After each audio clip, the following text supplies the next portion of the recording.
Bismillahirrahmanirrahim. Assalamualaikum warahmatullahi wabarakatuh. Yang saya hormati Bapak Komite, para Dewan Guru Negeri Palurahan 2. Alhamdulillah pada hari ini kita bisa berkumpul dalam rangka pembahasan pengembangan kurikulum serta visi dan misi sekolah, terutama yang pasti SD Palurahan 2.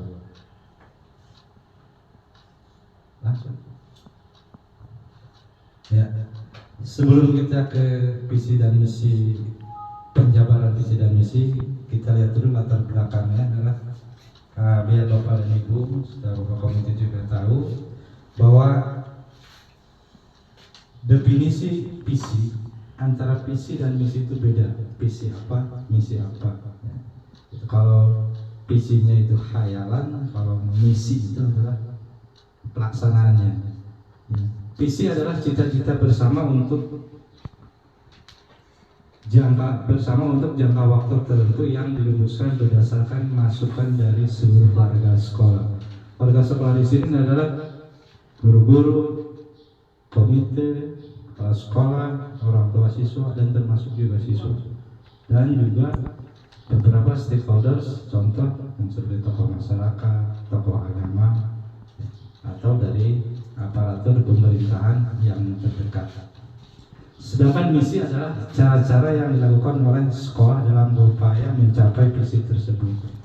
Jadi diibaratkan visi itu mimpi, misi itu kumaha untuk mencapai mimpi itu. Terus penjelasan tujuan. Ibarat kehidupan, kita akan bepergian, maka visi adalah tujuan yang ingin kita capai dalam rentang waktu tertentu. Sementara misi adalah cara untuk mencapai tujuan tersebut. Nah, dalam mencapai tujuan tersebut, satuan pendidikan dapat mengembangkan program sekolah sesuai karakteristik dan kebutuhan di sekolah.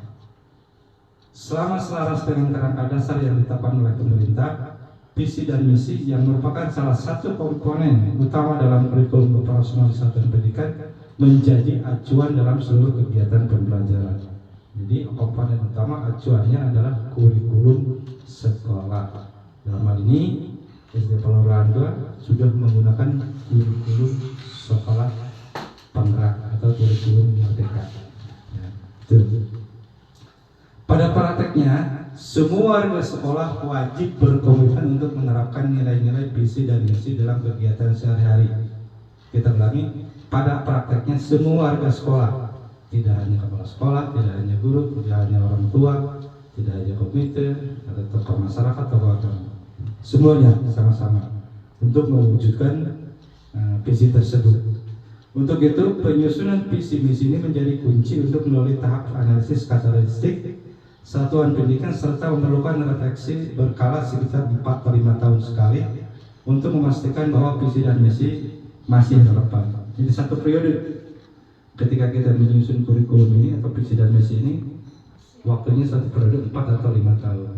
Nanti hal-hal mana saja visi yang kita inginkan dan misinya penyelesaiannya seperti apa, nanti ada skala prioritas yang perlu ditingkatkan dan prioritas yang apakah perlu dilanjutkan atau tidak.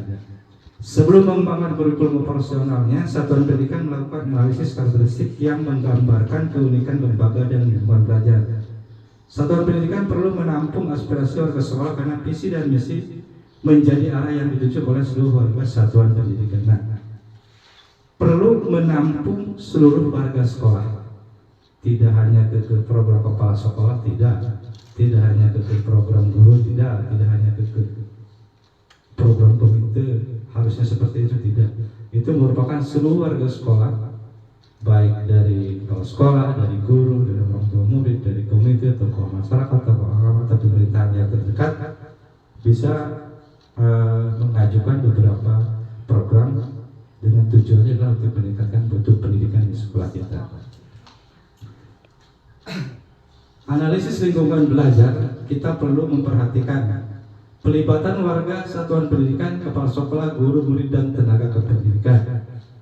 Yang dimaksud dengan tenaga kependidikan itu adalah ada petugas perpustakaan, OPS, ya. Maksudnya kalau di sekolah belum, di sekolah dasar itu belum ada yang namanya TU, tapi di sini kita sudah ada OPS, Dapodik, ada OPS, TU, yang masing-masing tugas itu berbeda. Penggunaan data yang diperoleh dari situasi nyata saat pendidikan seperti kondisi alam, sosial budaya, sumber pendanaan, sistem dan kebijakan di daerah, kemitraan dan informasi lain yang lainnya. Nah, data kita peroleh dari otomatis dari Dapodik, terus data kita peroleh dari baik dari dinas kabupaten maupun kecamatan, atau dari sumber sosial budaya seperti pendanaan. Untuk pendanaan hal seperti itu nanti urusan yang lebih kompeten dan yang berhak lobby atau kolaborasi dengan masyarakat atau komite sekolah. Selanjutnya, pengalokasian waktu cukup untuk pengumpulan, pengoperasian, analisis dan dokumentasi data. Nah, poin-poin mana saja dari sumber-sumber tadi kita alokasikan waktunya sesuai dengan data yang kita terima, dan dokumentasi data. Dokumentasi data di sini adalah benar atau enggak nih, nah, datanya yang kita programkan. Selanjutnya, pemilihan informasi yang relevan dan menyimpulkan untuk mengembangkan strategi atau solusi yang bisa didapat dengan kuesioner, wawancara, diskusi kelompok terpimpin, observasi maupun menggunakan data lain seperti dari lapor pendidikan. Nah, ini satu informasi juga tidak kita harus terima mentah-mentah begitu aja. Selanjutnya, perumusan visi dan misi. Setelah mendapatkan gambaran kebutuhan warga satuan pendidikan dan sarana prasarana, satuan pendidikan dapat mulai menyusun visi misinya dengan memperhatikan sebagai berikut. Visi berupa gambaran masa depan yang ingin dicapai oleh satuan pendidikan. Visi merupakan gambaran masa depan. Jadi kita berhayal, kita memprogramkan 4 atau 5 tahun ke depan, ya. 4 atau 5 tahun ke depan. Itu. Terus rumusan visi yang bersifat realistis, kredibel dan atraktif. Jadi visi kita ini tidak hanya berangan-angan jauh di luar jangkauan kita, ya, seperti itu. Selanjutnya, visi sebaiknya mudah dipahami, relatif singkat, ideal dan berfokus. Bisa diterima oleh semua warga sekolah, ya, dan fokus ke tujuan yang akan kita capai. Selanjutnya, dan untuk merumuskan visi, mari kita lihat penjelasan berikut ini. Misi. Pertanyaan misi menunjukkan secara jelas mengenai apa yang hendak dicapai oleh satuan pendidikan. Rumusan visi misi selalu dalam bentuk kalimat yang menunjukkan tindakan, bukan kalimat yang menunjukkan keadaan, sebagaimana pada rumusan fisik antara indikator VC dengan rumusan misi harus ada keterkaitan secara jelas. Satu itu kalau fisik dapat dirumuskan lebih dari satu rumusan misi. Contohnya misalkan kita punya indikator tentang A, berarti nanti rumusan-rumusan itu tidak hanya satu, ada beberapa kompetensi yang harus kita laksanakan. Selanjutnya, misi menggambarkan upaya bersama yang berlandasi kepada peserta didik. Tujuan utama dari visi dan misi adalah tetap tujuannya adalah untuk kemajuan dan peningkatan peserta didik. Selanjutnya, keterkaitan visi dan misi dengan kerangka kurikulum. Nah, baru kita sekarang berbicara kurikulum. Saat melakukan analisis lingkungan belajar, pastikan visi misi dan tujuan tidak bertentangan dengan kerangka kurikulum yang ditetapkan oleh pusat. Nah, kita dalam membuat kerangka kurikulum dan walaupun kita mempunyai visi dan misi, tapi tetap kita berlandaskan pada juklak dan juknis yang dikeluarkan oleh Kementerian Pusat. Acuannya ke sana. Pertama, tujuan pendidikan nasional. Kedua, profil pelajar Pancasila, sumber kurikulum, prinsip pembelajaran dan asesmen, capaian pembelajaran. Nah, ini merupakan satu kesalahan kurikulum yang selama ini kalau dilihat dari susunan ini sudah menggunakan kurikulum merdeka. Nah, Bapak Ibu, setelah kita ngomongin apa itu visi misi total dalam hal pendidikan, mari kita bahas mengenai visi misi sekolah kita. Visi dan misi SDN Pelurahan 2. Visinya ini, ya Bapak Ibu, Dengan memperhatikan keadaan lingkungan sekolah, SDN Negeri Colorado mengusung visi. Nah tadi itu dengan memperhatikan lingkungan sekolah, sumber pendanaan, ya dan segala macamnya, maka visinya adalah terwujudnya generasi pelajar sepanjang hayat yang berkarakter, inovatif, kreatif, dan bertanggung jawab. Jadi umum mimpi kita ini selama 4 atau 5 tahun yang akan datang ini. Nah sekarang bagaimana untuk mencapai visi ini? Kita harus wujudkan dengan itu dengan misi, ya misi. Ya. Misinya dalam upaya mewujudkan visi sekolah tersebut diperlukan suatu misi berupa kegiatan jangka panjang dengan arah yang jelas. Untuk mengimplementasikan visi tersebut, SDN Negeri Palaluan 2 menjabarkan misi sebagai berikut. Nah, dari visi ini kita jabarkan untuk mencapai terwujudnya generasi pelajar sepanjang hayat yang berkarakter, inovatif, kreatif, dan bertanggung jawab. Ini tidak hanya slogan, tapi kita harus acting, harus kita laksanakan di lapangan yang disesuaikan dengan kurikulum tadi. 1. Merancang suasana pembelajaran yang aktif, kreatif, dan menyenangkan dengan digitalisasi sekolah yang berusaha kepada peserta didik dan mampu memotivasi peserta didik untuk selalu belajar. Kita rubah. Jadi alam pikiran kita rubah kalau melihat visi ini, ya. Digitalisasi berarti wawasan mereka yang tadinya tidak tahu tentang itu IT, tentang medsos dan segala macam. Kita gunakan itu untuk hal positif. Kita arahkan mereka untuk hal positif dalam pembelajaran sehingga mereka siswa-siswa kita tidak jenuh dengan belajar hanya buka-buku paket, ngapalkan segala macam. Tapi dengan menguasai IT, dengan menguasai digitalisasi, mereka akan belajar lebih dari beberapa referensi. Kalau tahun-tahun ke belakang ya kita hanya belajar dari buku paket atau dari guru, informasi guru. Tapi mereka sekarang ada semacam balance perbandingan antara informasi yang mereka terima dari sekolah, mereka akan membandingkan dengan informasi yang ada di dunia luar. Itu tujuan digitalisasi untuk menyongsong ke depan. Makanya siswa-siswi kita diharapkan siap untuk meningkatkan atau dirinya bisa memahami untuk menyesuaikan diri dengan dunia digitalisasi dengan perkembangan zaman teknologi yang sekarang. 2. Membangun lingkungan sekolah yang penuh peserta didik memiliki akhlak mulia melalui rutinitas kegiatan keagamaan dan menerapkan ajaran agama melalui cara berintegrasi di sekolah.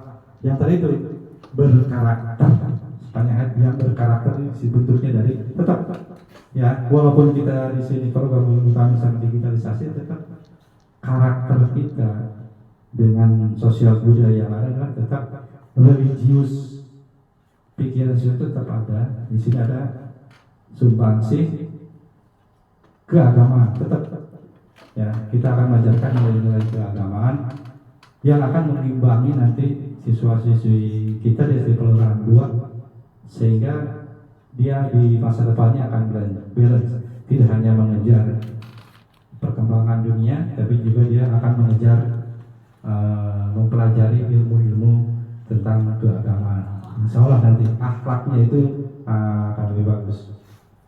3. Membina kemandirian peserta didik melalui kegiatan pembiasaan, kewirausahaan dan pengembangan diri yang terencana dan berkesinambungan. Membina kemandirian peserta didik melalui kegiatan pembiasaan. Pembiasaan kan biasanya kita lakukan setiap hari Selasa atau hari Jumat atau hari Sabtu.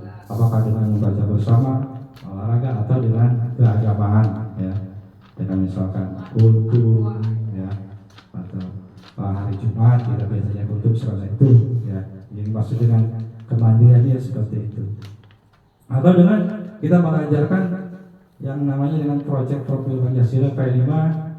Bakat minat anak ini di bidang apa? Ya, sesuai dengan kurikulum kita kembangkan itu.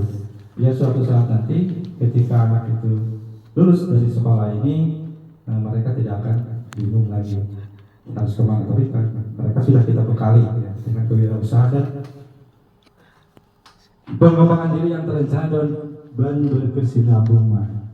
Mudah-mudahan dengan melalui pembiasaan, kewirausahaan, dan mereka akan mengembangkan dirinya sendiri nanti.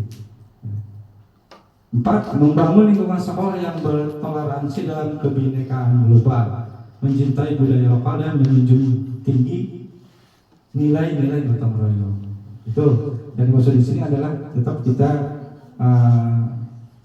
kebinekaan global, kita tetap bersama-sama dalam hal apapun, mencintai budaya lokal apa yang ada di lingkungan kita, ada budaya lokal yang kita kembangkan, dan mencintai nilai gotong royong ini merupakan sudah satu filsafat bangsa ini semua. Kita adalah terkait dengan nilai gotong royongnya. Boleh saja misalkan kita ketika ada bergotong royong masyarakat di masjid, di musola, kita ikutkan mereka untuk gotong royong. Atau masyarakat yang ada gotong royong jalan, masalahnya kita ikutkan mereka untuk bergotong royong dan membaur dengan masyarakat. Dan insya Allah nanti ke depannya siswa-siswi kita tidak akan melupakan hal itu, karena ini pembelajaran untuk ke depan. 5. Mengembangkan dan memfasilitasi peningkatan prestasi peserta sesuai minat dan bakatnya, baik melalui teknologi informasi dan komunikasi serta melalui proses pendampingan dan kerjasama dengan orang tua. Nah ini, ketika anak kita ada salah satu misalkan bakatnya di bidang apa, misalkan di bidang IT, ya kita kembangkan. Misalkan ada yang mahir misalnya di kelas berapa atau walaupun di kelas kita kembangkan dengan tujuan ya kita untuk mengembangkan pola pikir mereka dan bisa nanti menyesuaikan diri di masa depannya. Dan tentunya kita harus bekerja sama dengan komite dan orang tua, itu yang paling penting. Yang ke-6, menjalin kerjasama yang harus antara warga sekolah dan lembaga lain yang terkait. Otomatis warga sekolah di sini adalah kepala sekolah, guru, kelompok murid, komite, tokoh masyarakat, tokoh agama, dan aparatur desa atau aparatur pemerintah yang terdekat. Kita harus kerjasama sehingga program ini terlaksana. 7. Mengembangkan profesionalisme dan skill guru, kepala sekolah dan pengelola sekolah menuju sekolah yang berkualitas. Nah, profesionalisme dan skill guru. Skill itu kemampuan guru. Ketika kita kurang, ya kita mengikuti bintek, mengikuti webinar, mengikuti pelatihan, lokakarya segala macam. Alhamdulillah selama 3 tahun ini kita dididik lokakarya terus menerus. Itu merupakan satu kemampuan untuk meningkatkan kompetensi diri kita, ya baik guru maupun kepala sekolah. Ya itu yang bisa saya sampaikan dan saya gambarkan tentang visi dan misi SD Negeri Kelurahan 2 Korwil, Kecamatan Kadirejo, Kabupaten Pandeglang. Dan mohon jika ada pertanyaan, ada masukan, hal apa saja yang misalkan kurang berkenan atau kurang setuju, kurang berfokus kepada visinya, mohon ditanyakan dan kita langsung cari solusinya seperti apa. Terima kasih. Sebelum saya tutup, silakan. Enggak? Ada yang bertanya? Ya.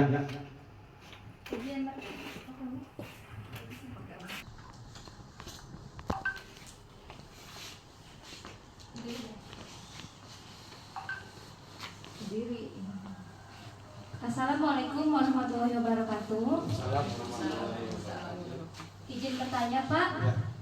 Apakah semua warga sekolah itu mengalami hal-hal prioritas untuk mencapai visi sekolah? Itu saja. Wassalamualaikum warahmatullahi wabarakatuh. Waalaikumsalam. Ya, terima kasih Ibu Zanti, guru kelas 5. Pertanyaannya, apakah semua warga sekolah mendapatkan hak prioritas untuk mencapai visi dan misi tersebut? Ketika masyarakat yang ada di SD Negeri Kelurahan ini kemampuannya untuk mengeluarkan ide-ide ataupun semacam masukan-masukan tidak tercapai pikirannya, maka kita jangan paksakan. Jadi semuanya kita tampung semua hak prioritasnya, tapi ada hak prioritas dari masyarakat atau warga sekolah yang benar-benar berkesinambungan dengan kurikulum kita dan visi dan misi sekolah. Tidak semua masukan itu kita terima. Semua silakan. Semua hak warga sekolah itu mau memberikan masukan, tapi ada satu prioritas yang benar-benar ketika ada masukan baik dari warga sekolah maupun dari kemitraan kita yang benar-benar balance dan sesuai dengan apa yang kita nanti laksanakan visi dan misi baru kita terima. Terima kasih sekali lagi. Ya, berarti yang bisa diterima. Ya, oke. Ada lagi? Yang lain? Ya. Ya, assalamualaikum warahmatullahi wabarakatuh. Di 2021 kemarin kita kan sudah mengikuti kegiatan program sekolah penggerak di awal itu ya. Lalu kita bersama di sini menyusun visi misi terbaru terkait terutama dalam penyusunan KWSP ya, karena dulu kan kita kurikulum 13 dan kita sekarang kan mengusung kepada profil pelajar Pancasila Pak ya. Terkait visi misi di sekolah, apakah menurut Bapak visi kita itu sudah berpusat pada peserta didik atau belum? Apakah kita perlu merubah atau merevisi visi tersebut dan kapan waktunya gitu Pak? Terima kasih. Ya, terima kasih pertanyaan yang luar biasa.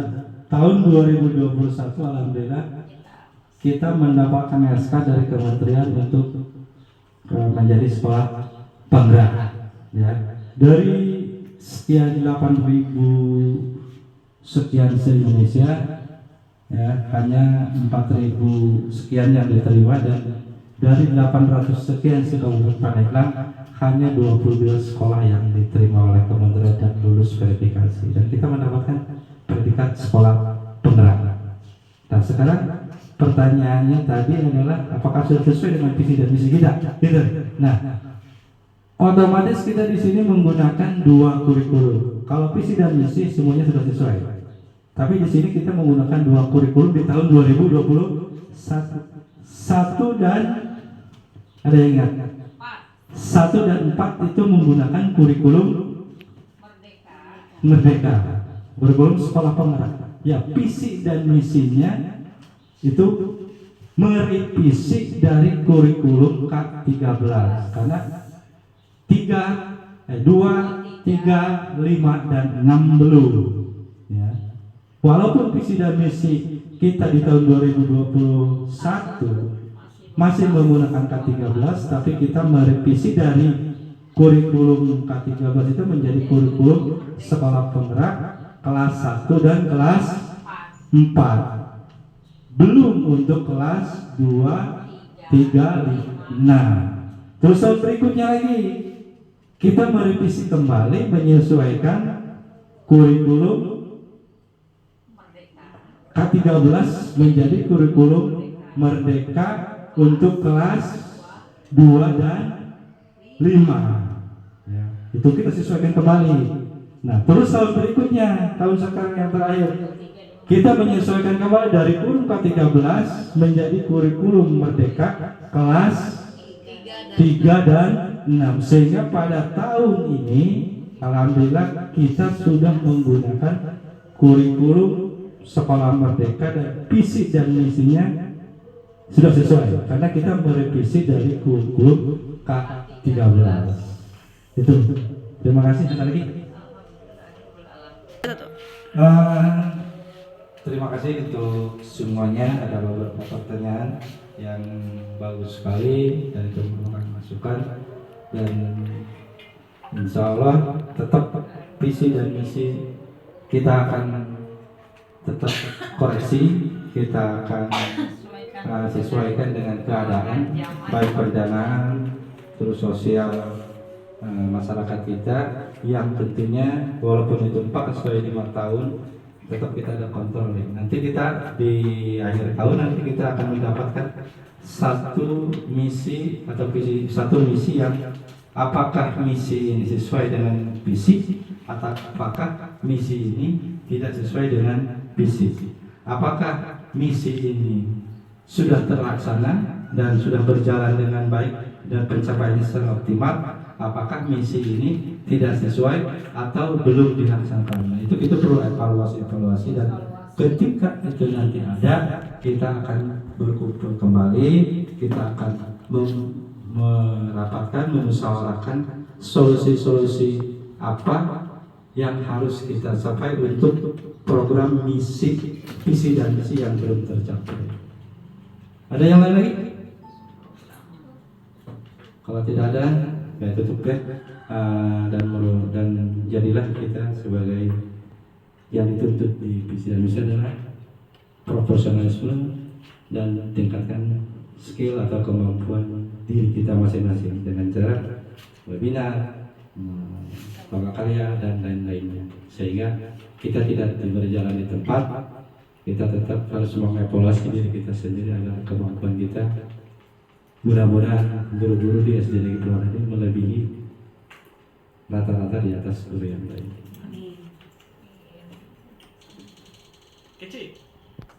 Ya, setelah ini nanti saya akan bagikan ada semacam formulir atau lembaran refleksi untuk Bapak Ibu nanti isi.